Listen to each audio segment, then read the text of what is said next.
This one, I don't know, he looked quite young, so I'm just gonna guess he was like a twink or whatnot.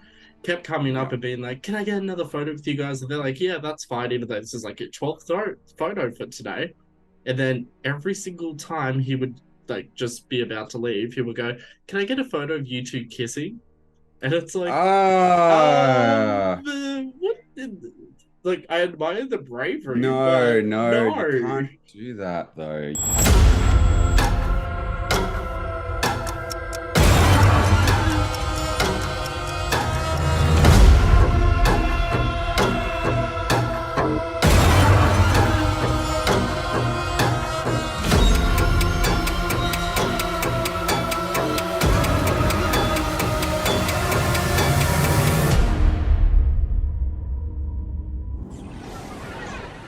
Hi, friends and fans. Welcome back to I Want to Believe. Each episode, a special guest and I will review viral paranormal videos and give our opinions on whether it's real or if it can be debunked. So, are you a believer or a skeptic?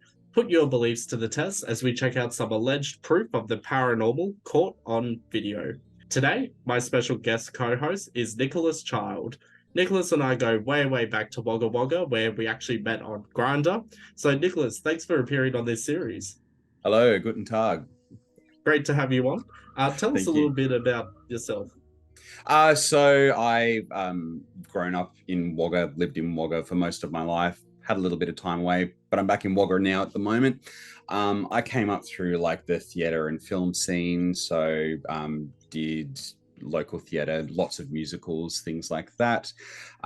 Did a minor degree in television production, a major degree in performing arts, which gave me the opportunity to go to places like Brisbane, Canberra, but found my way back home. I also do a lot of other things in my free time. So I'm a cosplayer, a drag artist. I do also like to stream on Twitch, but that's on hiatus at the moment. Looking to get back into it soon, though. Nice, nice. I didn't actually realize how much stuff you'd done, and then I was like, oh, Yeah, yes, I remember seeing this post. Yeah. put fingers in all the pies. Oh, yeah. Now, would you consider yourself a believer of the paranormal or more of a skeptic? Uh Most like in terms of like a percentage scale, I'd say I believe in the paranormal about like 80-20%. Like I was the kind of kid that in high school was like looking at everything paranormal, was obsessed with like ghost stories or like all the videos, the kinds of stuff that we would be watching today. But at the same time, when I went through like a film production format, that's kind of put a bit more skepticism in me to say, okay, what's the tricks of wires and like film editing techniques? So I do love a good paranormal video, and it's like innocent until proven guilty kind of fact that I like to hold in mind. But I do always like to sort of look at it from a technical aspect as well and see, hang on, is there some way that they're pulling our leg or not? Yeah, yeah. I was gonna say, I think we would have been best friends in high school because I was also that kid that was so obsessed with paranormal. Any kind of ghost reality TV show, even just like books on ghosts or the paranormal, was a huge thing for me.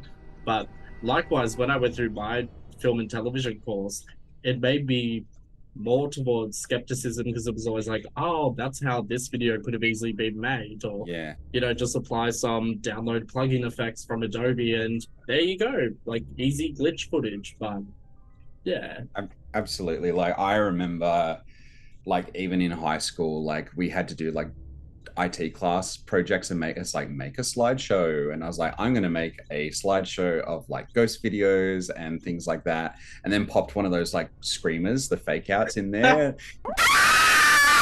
Absolutely scared the hell out of my class. And I was so happy, but got sent to detention for it. So good times. actually, a little sidetrack, but one of my co-hosts on the horror podcast, his name is Coop. We've known each other since we were like 10 years old, but I remember visiting his house for the first time and he decides to show me a slideshow, which was all about alleged proof of like ghost photos and whatnot. And then there was a little part at the end, which is, oh, look into the corner. Can you see the figure? So I put my face up so close. And then it was a, like Yep. screamer. And I ran out of the room and I was like, you fucking cunt, fucking bitch. And now we do a horror podcast together, so it's like, well, it's meant to be. It was the best way, as it was to be going through like a crazy teenager or adolescent years. It was a nice little bit of security that I had in the bizarre and creepy, and look how it shaped me now. I do wonder sometimes if more like queer people are generally interested in paranormal and horror compared to, say, straight people, because I remember going to the cinemas when I was like 16, 17, when I was allowed somehow to be outside of the house, 9:30, 10:30 at night, to go watch like the next Saw or the next Paranormal Activity. And it like the cinema would almost always be like my two straight friends and then just a whole bunch of gay Everyone people. queer. Yeah. I don't know. It'd be interesting to look into why that's the case. Like, even talking from a video game aspect, Dead by Daylight has such a massive queer following as well. Like, I remember seeing that meme of like Trixie Mattel playing the game with some kids. Like, why is everyone that play this game gay? And it's just like, what are you saying? I'm gay? Like, no. So it is true. It's true. Like, there's so many queer people that gravitate towards like the paranormal and the horror and just all of that kind of melting pot of creepiness. Yeah, I mean, I'm not surprised Trixie Mattel does that, like Twitch streaming specifically with horror games, because I mean, she kind of looks like a horror game, but I mean, she owns it. Yeah, she paints for the back row. Oh yeah, Trixie, if you're watching this, don't sue us. But we'll get started into some ooky spooky videos. So with this first video, this was actually captured on tape at an Egyptian pharmacy. Now, I was thinking back to, whether I'd seen any other security footage or any proof of paranormal in Egypt, but I always tend to find that it's more to do with like, sarcophaguses and anything that's found within pyramids, whereas this is actual, well, alleged proof of the paranormal. So I'll just play this video for you. Seems to be a little bit of poltergeist activity. If you keep your eye on the chair, you'll see that it starts to move. You can see those screens flicking on as well too. Yeah. It says, now according to the security camera footage, it says it was captured in 2014, but I feel like this is somewhat fake in terms of alleged proof of paranormal. I just feel like there's so many ways this could have been done. I also think that there's a lot of Adobe effects at play here. Certain things, like, you're a Twitch streamer yourself, so there's a lot of plugins where it's like earthquake and it makes a screen like shake left to right. I can almost see the same patterns. Filters and stuff like that. But even looking at the chair, more so how it tends to like even looking at those droplets on the floor now, that looks like stuff that's been superimposed on the ground. But as I was going back to before, looking at the chair, looking at it rise up, it seems to, in terms of from an animation standpoint, you have like frame to frame animation editing. So it looks like there's no like settle down. It's very straight and definite. And it's like bang to bang. There's no like gentle pushing or anything like that. If this was a poltergeist, they're very quick in their range with the things that they do. In this next video, this was taken over 2018 in Thailand. So the collection of clips here are from social media users who have encountered something strange on a highway. So I'll just play the video for you. Some have referred to this as the apparition that haunts Thailand. No further information on whether this is a reoccurring item or if it's just a one-time thing. But I don't know. My first thought is that the actual ghost here kind of resembles Gruntilda from Banjo-Kazooie. I just don't know what the hell. I love that. I'd say it's like, it looks to me as someone wearing like blue shorts, carrying like a shopping bag, and I don't know, wearing like a white singlet, because I can make out that apparition, and it's for it to fade out to nowhere, and you obviously see the bonnet of the car keep going forward, and it's still the thing is still there. I don't know. This one seems good. Yeah, and I don't know if this could have Grunt, been. grunt tilted. I can't believe that. I can just imagine her face appearing at the bottom, being like, bah, bah, bah, bah. Yeah. And the text is like, please don't hit me with the car, you little bitch. But I even trying to think of ways this could have been superimposed in. Like, she's in the exact same spot the entire time. We get the front view of the car, and then she just. I can't tell if it looks like this thing gets run over or if she just disappears, but it's still somewhat strange to me. I might just play it in 0.25. Yeah. Like, it doesn't really move. Like, it moves within the frame and then it just fucks off. So It does. It fades out. So it's interesting though. But like looking at this from another technical standpoint, it goes back to like saying, oh, it looks like it's poor film quality because it is. But they're also filming the footage of this on, like, I don't know if you can see, but it looks like they're filming the screen that it's been captured on, which would yes. reduce the quality of that even more. So it makes me think, like, if this is not real, they've done a very good job to mask it, because it's reducing the quality each time that they're filming it through a screen. They may have lowered the quality of that, but I don't know. I've heard about things like this happening before, where like I've seen videos before of cars turning into fences, and then like somehow they magically made it through the fence. This is the kind of stuff that just creeps me out. Like when you're on a highway at night and just see something there. Like I know I've had it happen with kangaroos in the middle of the road and I crap myself, but to see something like a person just standing there staring at you, I would have like slammed the brake. That's another thing to think about. Yeah, I would have slammed the brakes on. Why are these people just driving straight ahead instead of slamming their brakes on?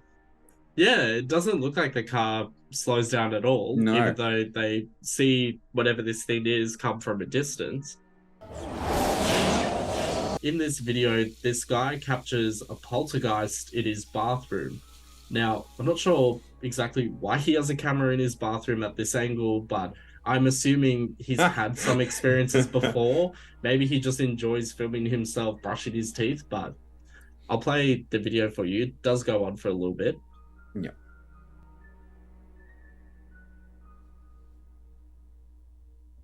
So he leaves the room, and you'll see that things start to happen with the door of this cabinet, and then inside things start shaking.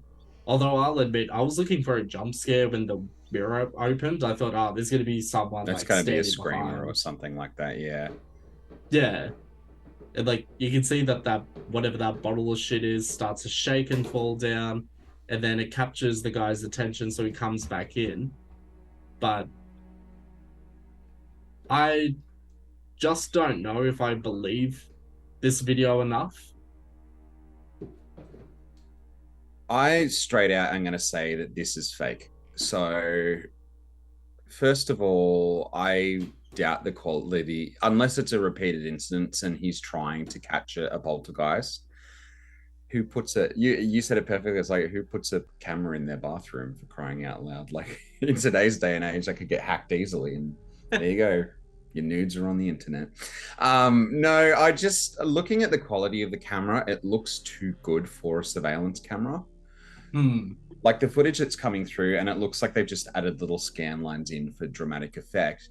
Yeah. Not only that, like the guys there, if it was a poltergeist, it looks like your classic theater technique of strings, of having a string or something, or like a little thumper there. But even there, when he runs back into the bathroom so suddenly over a single item falling down, where that happens every day. Like I have something that might fall down in my house, and it's like, oh, it's like was just stored incorrectly. For him to act so quickly and suddenly to run in the bathroom in alert, I'm like, maybe you're acting here. Sorry, friendo. I also think he's acting pretty badly too. This is how I would act, because I've never been trained as an actor, but the times I've had to act as like, I don't know, corporate work training, or even when doing the film course, and like, half the students would be split into like film directors, the other half would be acting. My acting was so shocking. And so if they were like, the scene is thing has fallen down in the bathroom, you got to pretend you're shocked. And the way he acts is exactly like how I would act, be like, what?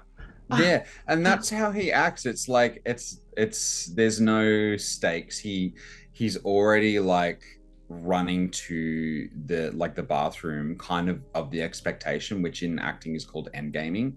It's like you're running to the bathroom already knowing what's happened. And that's what he's doing there in this circumstance. Like he's running there with so much alert in his face to think, oh my God, it's a ghost. Like it's like your old sort of like montage, just like, oh, shot A and shot B are meant to indicate what like has happened here, but it's like, oh, you look at the security camera captures poltergeist. It's like, how does he know? Like, how does he know that that bottle that has fallen down is a poltergeist? Like, it could have been like a towel that had fallen off, or a toothbrush on the sink stand that had fallen off, or something like that. But he runs there with such alert. It's like that something bad or terrible has happened. That's what leads it to me to be so unbelievable.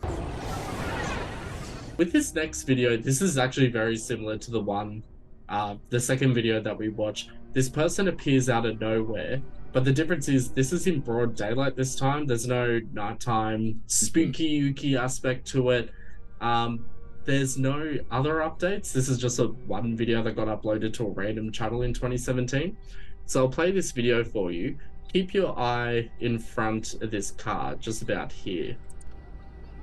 And I've rewatched this video plenty of times just in case it was a weird anomaly, but this guy just runs out of nowhere. He's running very fast too. And I mean, I've looked at the footage, kept my eye on the right side of the screen before this person jumps in front of the car, but it doesn't look like there's anyone there. And likewise, just where did he come from? I don't know. Because my initial thought was maybe somehow this person appeared where this car was, just as it's driving, and that's how, it's just what do you call it, like an illusion of perspective. So he may have ran up beforehand, but even here, we don't really see anyone running along this part. Yeah. I also thought it could have been someone that jumped out of the car, but we don't see any of the car doors open. The doors don't open. And he just waltzes in out of nowhere. I thought maybe it could have also been this red car, but likewise, none of the car doors open with that car either. And he would have to run at a distance too as well to still be within that frame. Right. The only thing I could think of is because the rest of that woodland area on the right is very dark.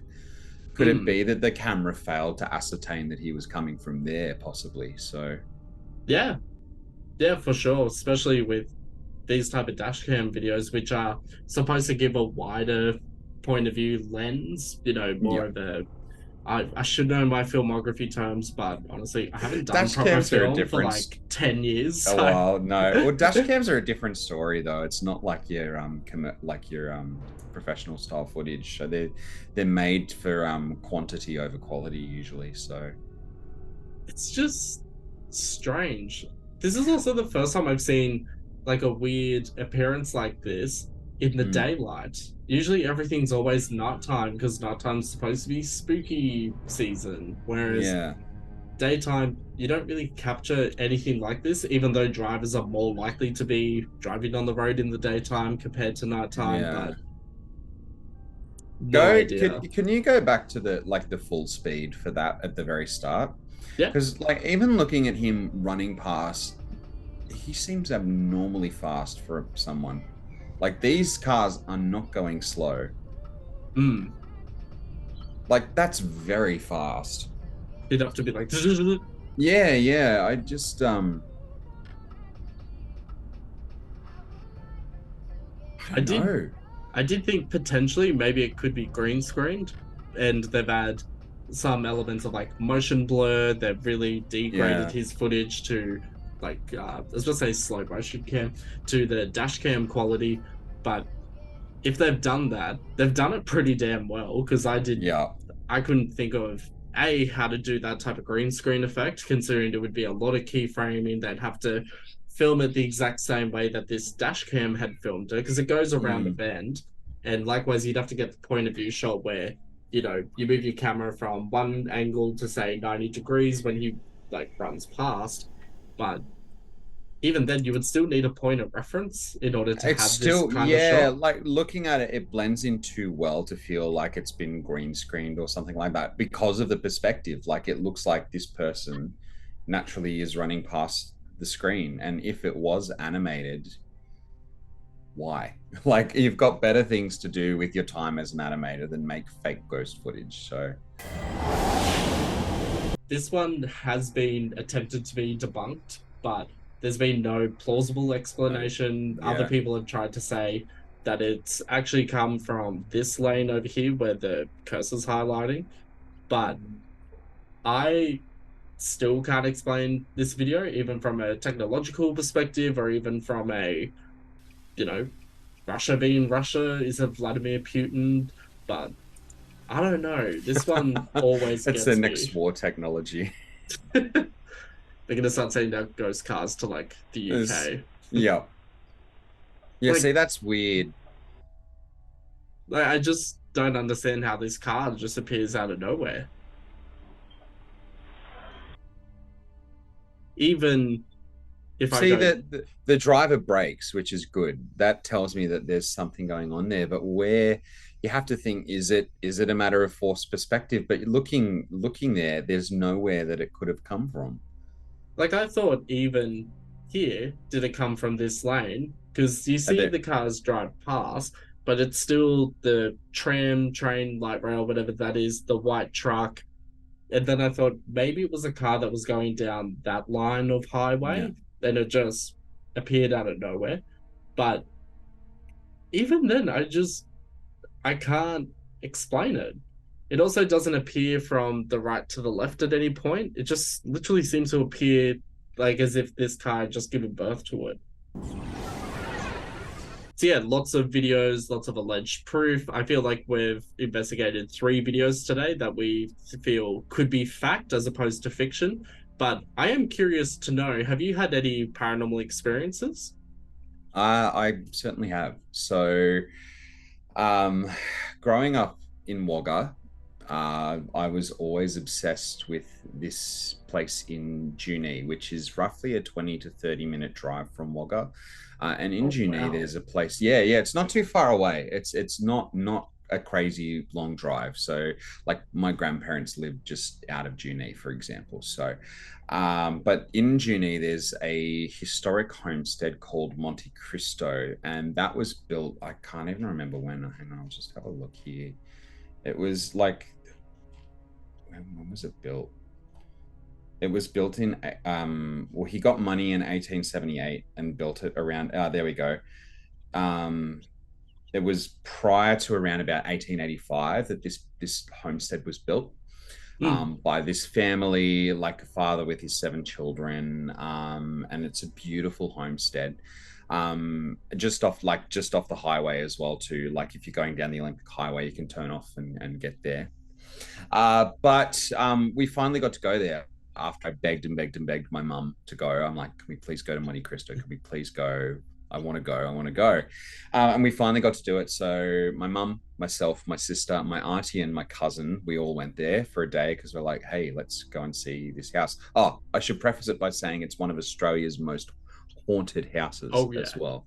So there is a lot of shit going on in that place, in terms of history. So we finally got to go. We made a day of it. Like they have this really cool chocolate factory at Junee. We went there too. Mm. But the highlight for me was definitely going to Monte Cristo. And like me being like I was saying before, I was obsessed with like ghosts and things like that in my adolescent years. I got a camera and I was ready to be like, I'm going to take photos of everything and see what I can. And this was like one of those crappy, like It wasn't even like a 5 or 6 megapixel camera. And it was one of those ones where you would put a floppy disk in to save photos to a floppy disk. That's how ancient this camera was. So I was walking around having a really good time, scared the hell out of my cousins and the rest of my family, going around the corner and saying boo. But in terms of the homestead, it's this 2-story, like classic, like old Victorian looking homestead. I think the best way to describe it is if you've watched like American Horror Story, the Roanoke season, the house that they're in is very similar to that kind of style of housing, like that beautiful old sort of historic Victorian style housing. And you get to walk through. But the stories are that like there are like 7, like I don't even know how many ghosts there are in terms of it. Like the original family left it in like 1948 and it came under disrepair. Here we go. So it's got at least 10 ghosts that it's being hosted by.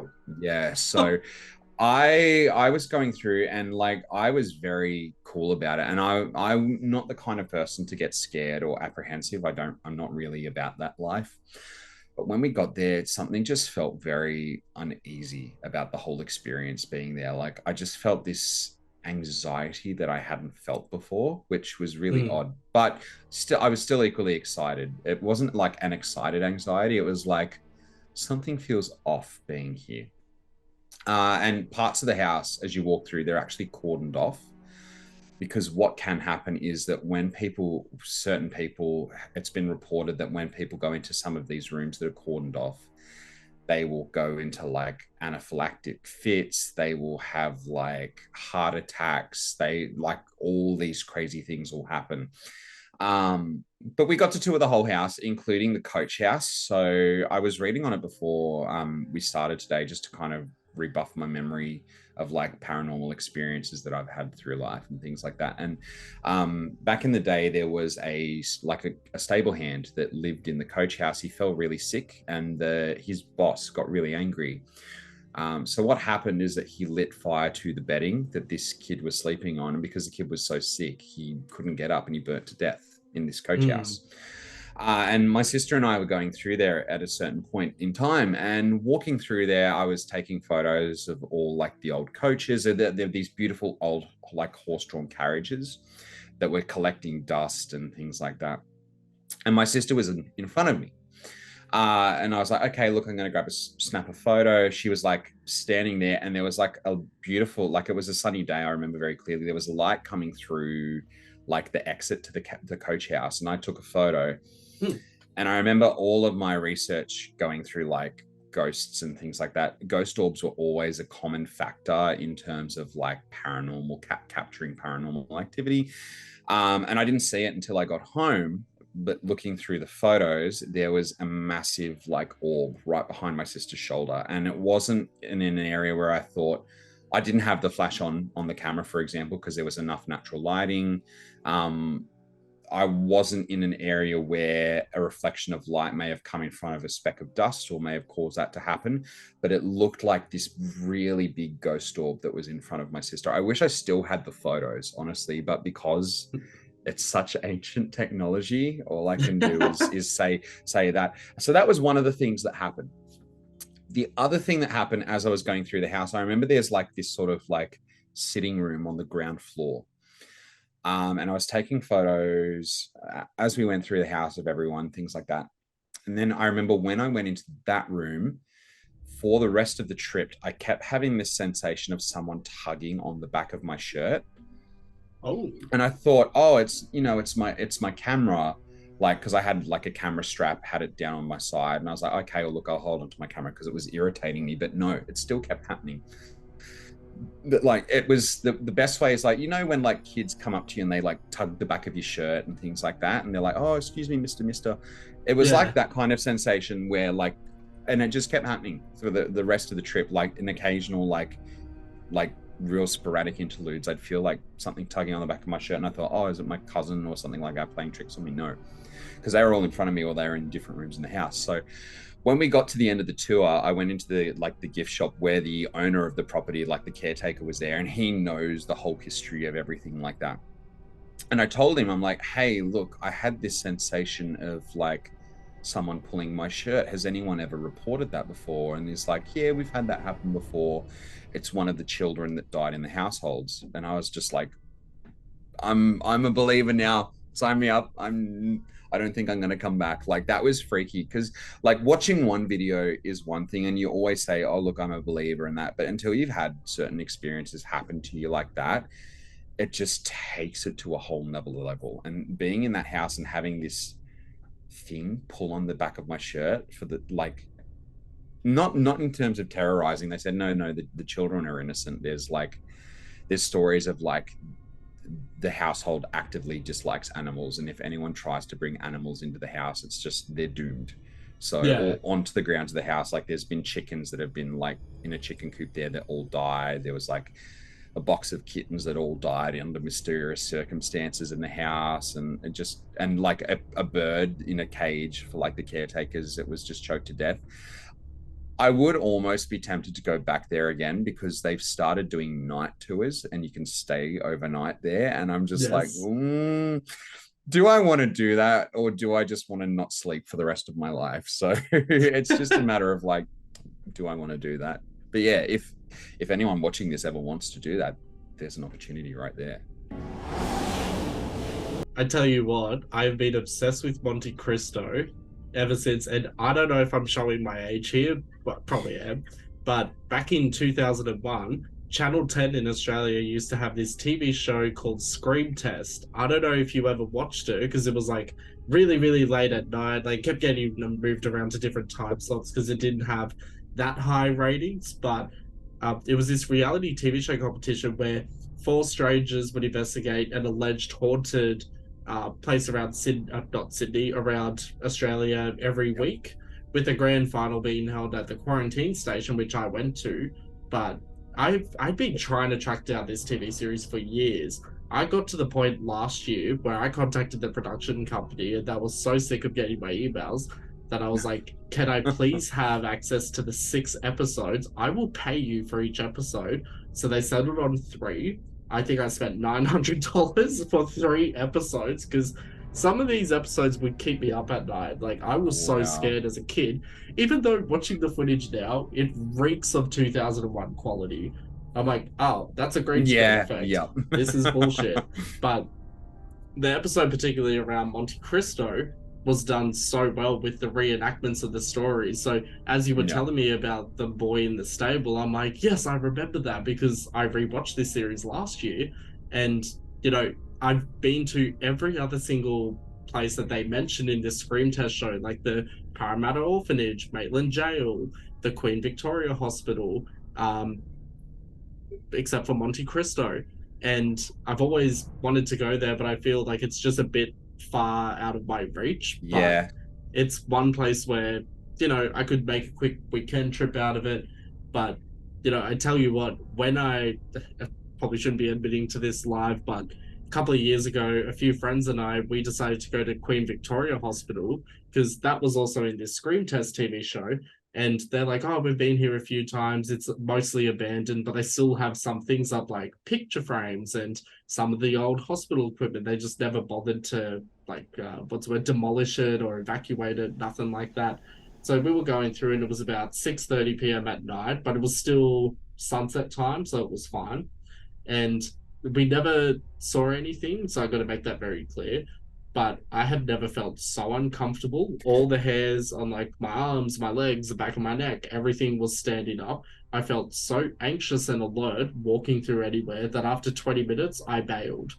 And like I've done the quarantine station, I did the entire tour, want to go back and do the sleepover one. Likewise with Maitland Jail, I did that with an ex-partner and we were both fine. We're like, oh, there's nothing scary here. It just has it's like just bad a creepy history. vibe. Yeah.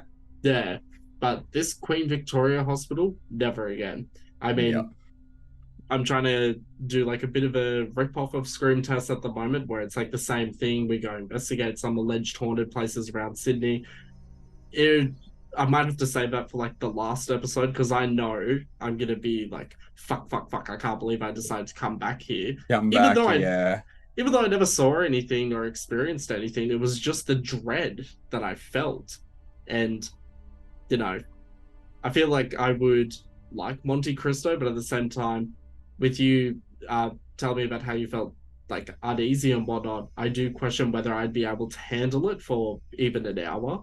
Or if in my mind it's like I saw this on a TV show, I'm gonna be fine. But then when I get there, I'm gonna be like, I can't do this. I need to leave straight away.